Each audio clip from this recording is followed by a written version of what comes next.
Welcome to Kenton Teaches. Enjoy the video. In this video, I will explain how to make Jane enchiladas. We'll guide you through crafting this delightful dish, ensuring it aligns perfectly with Jane dietary guidelines.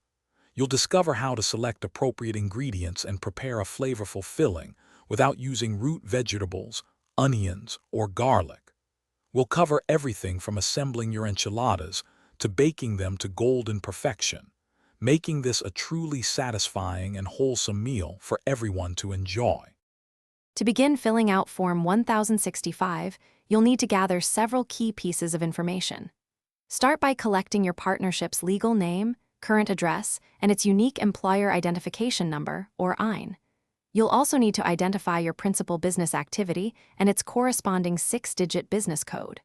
Crucially, have your financial statements ready, including your profit and loss statement and balance sheet.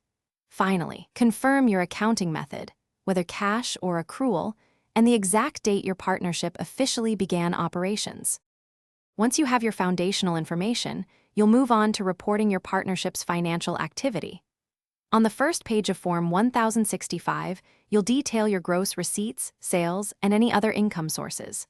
Following this, carefully list all deductible business expenses, such as salaries, rent, and any guaranteed payments made to partners. Next, complete Schedule K, which provides a summary of all partners' shares of income, deductions, and credits. Finally, you must prepare a separate Schedule K1 for each individual partner, outlining their specific portion of these financial items. As you near completion, it's crucial to meticulously review all entries on Form 1065 and its accompanying schedules for accuracy. Double-checking everything helps prevent potential issues with the Internal Revenue Service. Remember, all general partners or authorized members must sign the completed form before it can be submitted.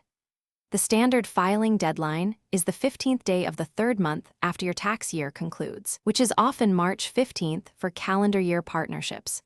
If you require additional time, you can request a 6-month extension by filing Form 7004.